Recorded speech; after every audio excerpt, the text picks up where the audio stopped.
ప్రభునందు నాకు అత్యంత ప్రియమైనటువంటి వారులారా, మన ప్రభువును రక్షకుడైనటువంటి యేసుక్రీస్తు వారి యొక్క శుభనామంలో మీ అందరికీ నా హృదయపూర్వకమైన శుభములు, వందనములు తెలియజేస్తున్నాను.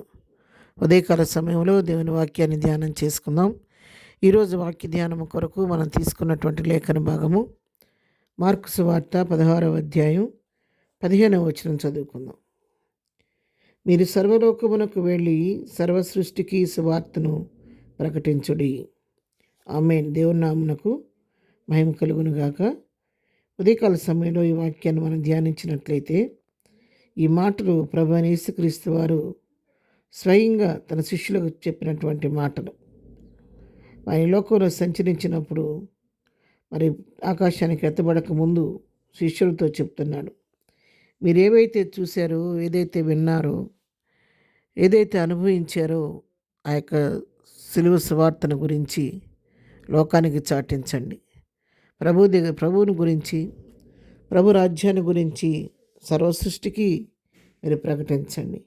ఈ సువార్త బహుశ్రేష్టమైంది కాబట్టి ఇది మీలో మీరే ఉంచుకోవటం కాదు, కానీ సర్వ సృష్టికి వెళ్ళి ఈ సువార్తను మీరు ప్రకటించండి. ఎందుకంటే ప్రతి ఒక్కరు కూడా దేవుని సువార్తను తెలుసుకోవాలి. ఎందుకంటే ఎవరు నశించిపోవడానికి ఇష్టం లేదు. మరి మా లోకాసు వార్త 19:10 చెప్పబడినట్లుగా నశించిన దానిని వెదక రక్షించుటకే మనిషి కుమారుడు వచ్చాడు. రోగికే వైద్యుడు కావాలి, కానీ ఆరోగ్యంగా ఉన్నవానికి వైద్యుడు అవసరం లేదు. ప్రతి నాలుక యేసుక్రీస్తు ప్రభు అని ఒప్పుకోవాలి. ప్రతి మోకాలు యేసుక్రీస్తు నామను వంగాలి. యేసు ప్రభు యొక్క నామాన్ని ప్రభు తండ్రి అనే దేవుడు అంతగా అన్ని నామముల కంటే పైనామను హెచ్చించాడు కాబట్టి ఆ నామాన్ని అందరూ తెలుసుకోవాలి. ఇంతవరకు లోకంలో అనేకులు సువార్తను తెలియని వారు ఉన్నారు. ప్రభు ప్రేమను గురించి ఎరుగని వారు ఉన్నారు. యేసు ప్రభు వారి లోకానికి ఎందుకు వచ్చారో, ఎందుకు సిలువ మరణం పొందారో తెలియని వారు అనేక మంది ఉన్నారు. అంతేకాదు, ఇంకా మారుమూల ప్రాంతాల్లో, కొండ ప్రాంతాల్లో, లోయ ప్రాంతాల్లో, అడవి ప్రాంతాల్లో, మారుమూల ప్రాంతాల్లో మరి యేసు అనే పేరు కూడా తెలియని వారు చాలామంది లోకంలో ఉన్నారు. వారందరికీ ఈ సువార్తను ప్రకటించవలసిన బాధ్యత నేను మీకు అప్పగిస్తూ ఉన్నాను. మీరు ఏదైతే తెలుసుకున్నారో దాని గురించి ఇతరులకు బోధించండి. అనేకులను ప్రభు వైపు త్రిప్పండి. ఈ మంచి సువార్తను గురించి, ఈ శుభవార్తను, ప్రభువుని గురించిన వార్తను ప్రపంచవ్యాప్తంగా నలుదిక్కులకు వెళ్ళి సర్వ సృష్టికి మీరు వెళ్ళి వాక్యాన్ని ప్రకటించండి. ఎందుకంటే మరి అపోస్తలుల కార్యం 17వ అధ్యాయం చెప్పినట్లుగా అంతటా అందరూ మారు మనసు పొందవాలని దేవుని చిత్తమైంది. కాబట్టి ఎవరు నశించిపోవటం దేవునికి ఇష్టం లేదు. ఆయన ప్రతి వారిని పక్షపాతం లేకుండా ప్రేమిస్తూ ఉన్నాడు. సర్వమానవాళి రక్షణార్థమై శివులో తన రక్తాన్ని చిందించారు.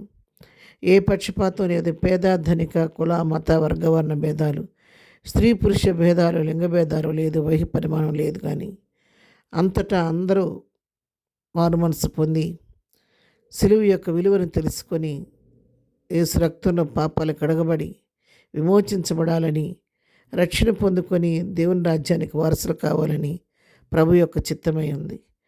తన యొద్దకు వచ్చి వారిని ఎంత మాత్రం త్రోసివేసే దేవుడు కాదు, దరిచేరితే కాదనే దేవుడు కాదు.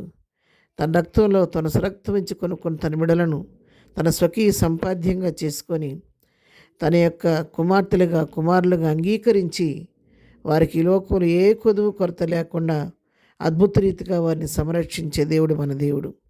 ఆయన యొక్క ఉన్నతమైన ప్రణాళిక ఏంటంటే ప్రతి ఒక్కరు కూడా ఈ పాపంలో నుంచి విడిపించబడి పాపాంధకారంలో నుంచి బయటకు వచ్చి వెలుగు సంబంధాలుగా ఈ లోకంలో జీవించాలని, క్రీస్తుని పోలి బ్రతకాలని, పరలోకమందు ప్రభు మన కొరకు ఏర్పరిచిన స్థలంలోకి ప్రతి వారు ప్రవేశించాలని ప్రభు యొక్క చిత్తమైంది. కాబట్టి శిష్యులతో చెప్తున్నారు, మీరు చూచారు, ఇన్ని రోజులు నాతో పాటు ఉన్నారు, అనేక అద్భుత కార్యాలు, ఆశ్చర్యకార్యాలు చూశారు, విన్నారు, కనులారా అనేక సాక్ష్యాలు కూడా మీరు విన్నారు. మీరు విన్నదాన్ని, కనదాన్ని ఇతరులకు బోధించి సర్వ సృష్టికి సువార్త ప్రకటించిన వైపు తిప్పమని వాళ్ళకి బాధ్యత ఇచ్చాడు. ఇదే బాధ్యత ఉదయకాలం నీకు నాకు ఇస్తున్నాడు.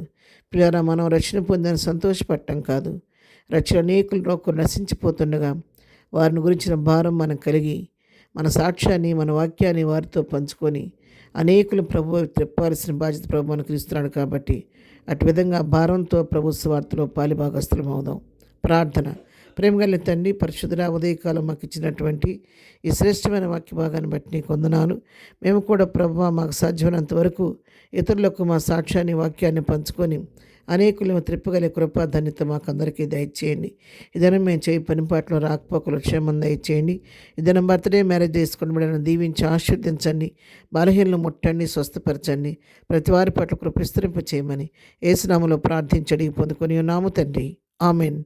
ప్రభు కృప సదాకాలం మనందరికీ తోడయుండి నడిపించునుగాక. ఆమెన్.